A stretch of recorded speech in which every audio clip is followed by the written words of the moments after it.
head coach of the Wofford men's soccer team, Ralph Polson, after a victorious night here in Greenville, South Carolina. Huge game. First of all, the third annual Quinn game here at Furman, an awesome thing that you guys have done and have supported throughout the couple of years. You know, Doug came to me and said, "Hey, do you mind doing this?" And I said, "Not at all." I mean, I think any kind of community outreach that we can do to bring the teams together. We compete between the lines, but to be able to come together for such a great cause as one group. And not as two individual teams, and that's a big deal. I mean, Doug and I have been friends forever, and for us to be able to combine our efforts for such a great cause, it's special. It really was.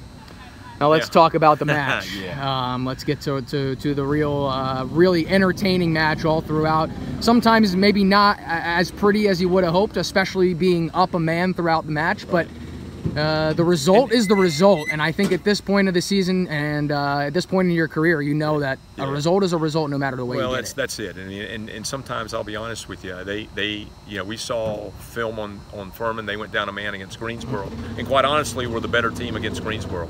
Greensboro they scored 2 goals and they won 2-0, but Furman had a lot of the play. And the same thing tonight. They're just such a good team going forward. We defended really, really well. We had a game plan. And for the most part, it worked. There were a couple of times that we slipped up, and they had opportunities. But again, we were able to figure it out and make it happen. It was not necessarily a pretty game at times. It was just grinded out. And I just felt like both teams worked really hard, but I felt like we worked a bit harder and made things happen. You know, we've been very fortunate.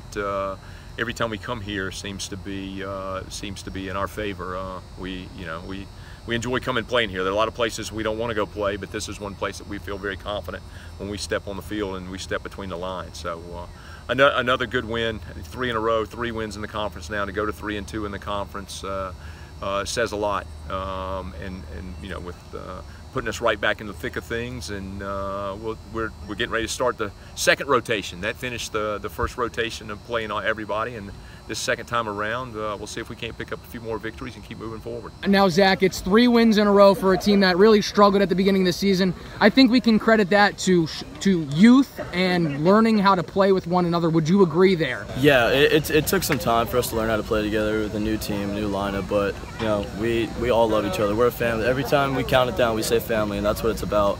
So, you know, we're playing for each other. We want to win, and that's what's happening now. And now here come the Terriers with a build-up. Long ball.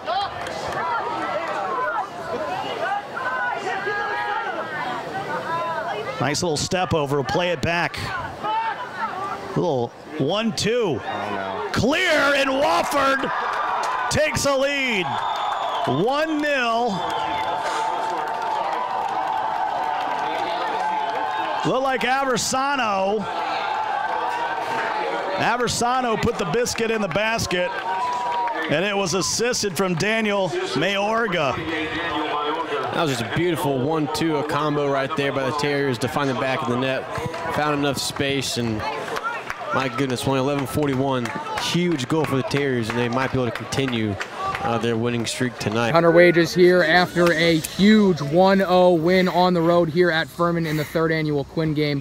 Hunter, that's the 3rd win for the team in a row. That's your 2nd shutout in a row. What can you allude that to in the improvement that you guys have had this year? Definitely the back 4 and the whole team as a whole. We just defend a lot better these last 3 games, and I mean, I can't. Yeah!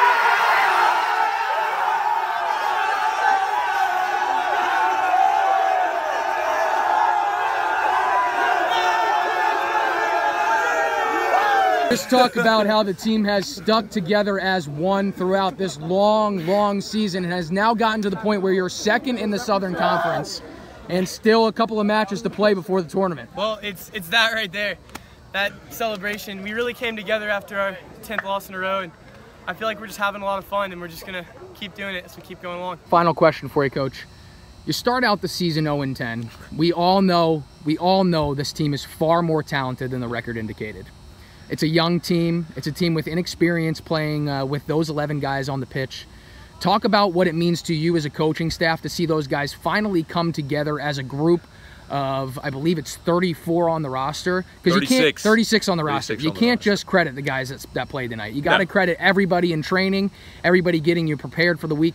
Just talk about how proud of you are of these guys for sticking with it, sticking together, and really just fighting their asses off. It starts, there was a great deal of frustration with myself and the coaching staff, and really at the end of the day it comes down, it's on my shoulders. But because we felt like we had lots of talent returning off last year's team that won 12 games and finished third in the league and lost in the conference semifinals, and we just couldn't seem to put the pieces together the right way, and it was frustrating. I mean, it's probably as frustrating and down as I've been in my coaching career to have as much talent as we have.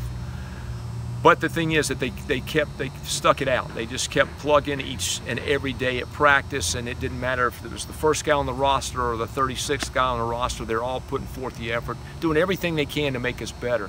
And then things began to fall into place, and it, you know, we kept doing the same things that we were doing as a coaching staff, giving them the same, you know, the same coaching points and trying to get them to move forward. And then finally the pieces it fell into place, and things have started to click. We are a young team. You know, last year we started 5 freshmen.